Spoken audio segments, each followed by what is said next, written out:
Continuamos en Ser Historia y lo hacemos, como siempre, hablando de historia de la ciencia, ciencia e historia, esa sección 2.0, con nuestro físico particular Pablo Arias. Pablo Arias, una semana más, bienvenido de nuevo a Ser Historia.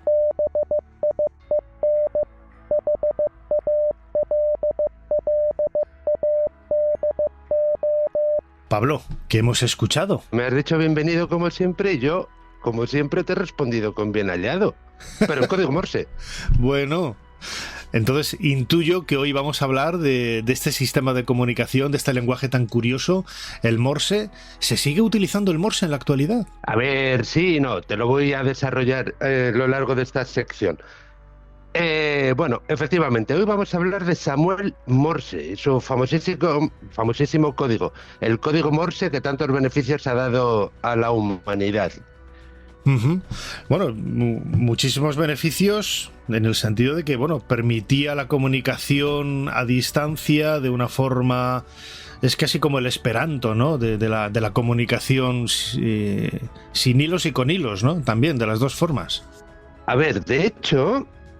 En mi opinión, bueno, obviamente es el primer gran código que existe, es decir, códigos lumínicos, códigos de humor, de las tribus y tal había, pero, y si te parece bien, ya que a mí me resulta muy interesante, Nacho, podemos dedicar en el futuro algunas secciones más a los códigos, desde los códigos de barras o el famosísimo código QR que está presente en nuestro tiempo. Bueno, a mí lo del código de barras a mí me fascinó, pues cuando empezó a implantarse en España, pues yo creo que a principios de los años 80 o mediados de los años 80, una cosa así, que yo recuerdo siempre en el supermercado las cajeras anotando el precio que había en el ticket, luego todo sumando para que estuviera bien, y ahora clic.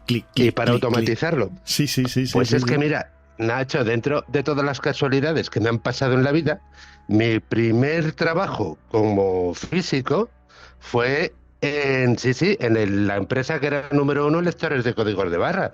Entonces yo aprendí muchísimo, es más, pero ya dedicaremos una sección exclusivamente a códigos de barra. Ahora hablamos del Morse. Del código Morse. Pero lo primero que tenemos que decir que es un código.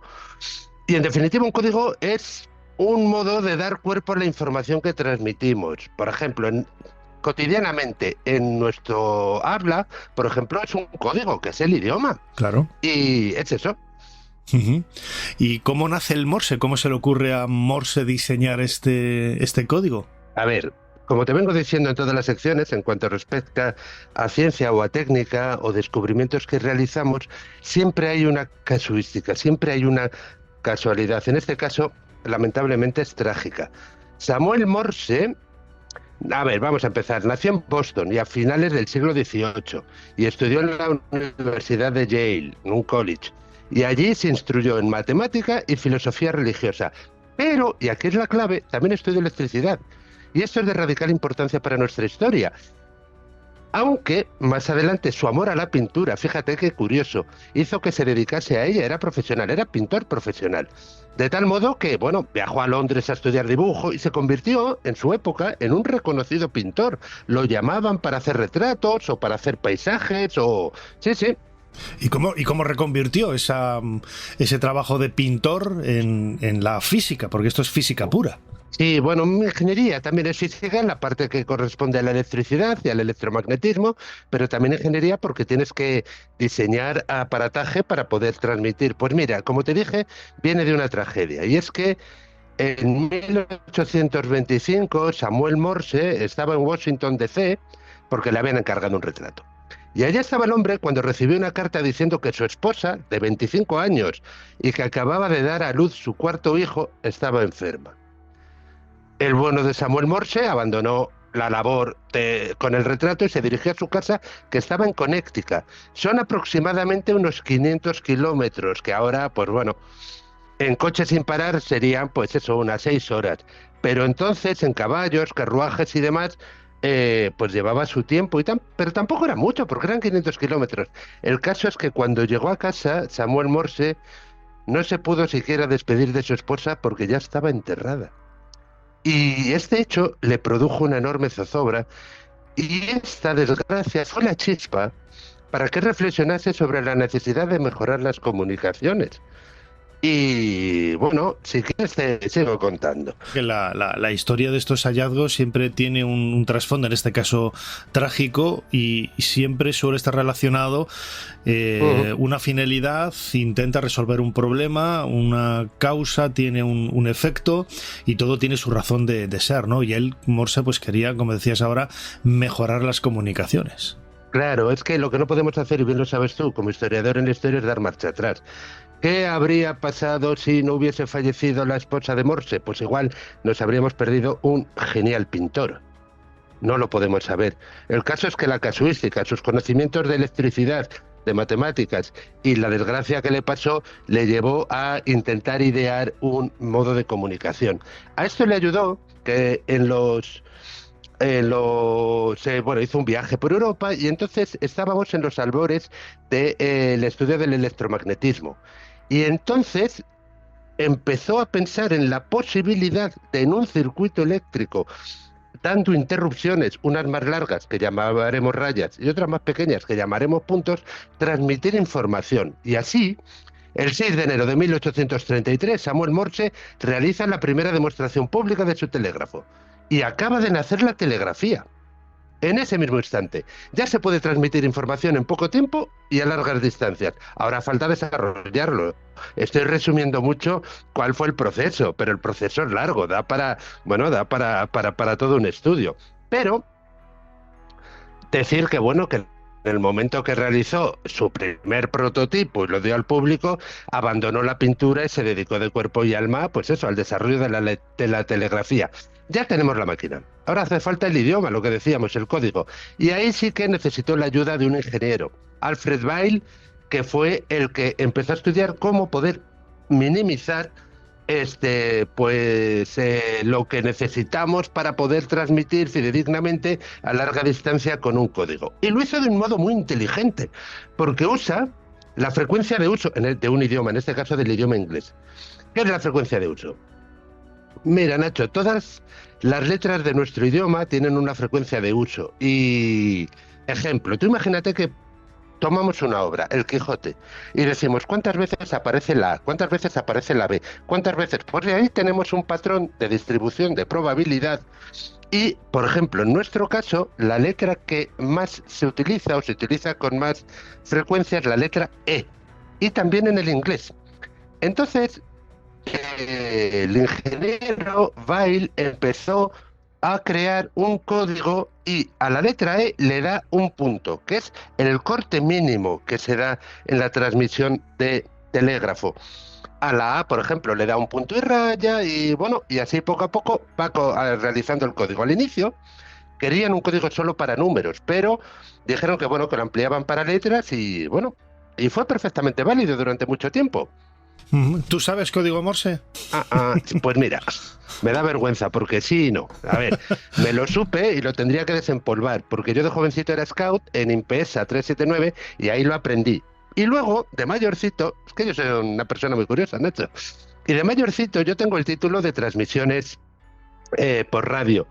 Y me tuve que examinar y me examiné, claro, tengo el título. Lo que pasa que lo que yo nunca he sido capaz de hacer es descifrar oyéndolo. Es decir, para descifrar oyéndolo yo tengo primero que apuntar punto raya, raya, punto, punto, y después sí que digo, mira, esto pertenece a una P, a una L, y bueno, y formar así la frase. Pero también te puedo decir que los que lo hacen, como un idioma más, como nosotros ahora que estamos hablando castellano, dicen que es relativamente fácil. Yo nunca he tenido esa habilidad. Pero para todos aquellos que quieran aprender, que sepan que es muy sencillo aprender y les doy una regla mnemotécnica, que es la siguiente. Vamos a poner a cada letra una palabra y aprenderse una palabra de cada letra es fácil. Y vamos a poner que de las vocales que tenga esa palabra, cada vocal que sea la letra O va a ser una raya. Y cada vez que la vocal no sea una O, va a ser un punto. Vamos a hacer un ejemplo. Por ejemplo, quiero escribir la palabra gol, G-O-L. G, me aprendo la palabra golosa. Golosa tiene dos O's y una A. Entonces, para la O sería raya, raya, punto. Perdón, para la G sería raya, raya, punto, golosa. Para la letra O, la palabra es Oporto, O, raya, raya, raya.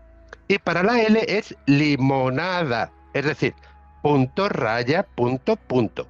De tal manera que, bueno, que podemos componer que gol sería raya, raya, punto, raya, raya, raya, punto, raya, punto, punto. Y si uno lo hace así, es relativamente fácil.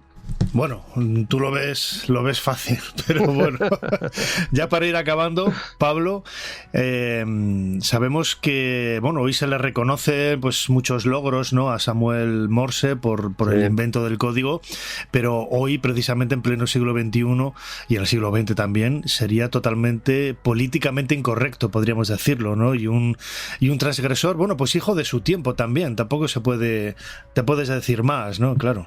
Yo te he escuchado a ti muchas veces que es tremendamente injusto evaluar moralmente cuáles eran las opiniones de personas de tiempos que ya han pasado. Lo que tenemos que hacer es avergonzarnos todavía de que existan alguna de estas posturas. Pero sí, el bueno en el plano personal, el bueno de Samuel Morse, bueno, amasó una enorme fortuna con su sistema de comunicación, claro, pero el hombre era anticatólico, antiinmigrante y defensor de la esclavitud, así que te puedes imaginar en los líos que se metió en su época también.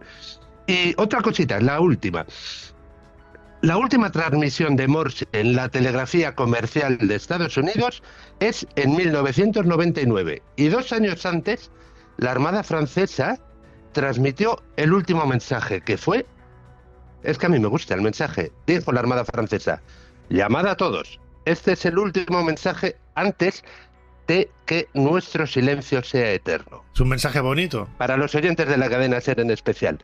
Ya digo, el último mensaje en la telegrafía comercial en Estados Unidos en 1999. Pero aquellos que escuchen Carrusel Deportivo, todas las tardes van a escuchar un código Morse. Cada vez que meten un gol, por eso he puesto la palabra gol para que lo identifique, cada vez que pone la palabra gol suenan unos pitidos, que eso es G-O-L, G-O-L, G-O-L, gol. Y bueno, eso es todo, Nacho.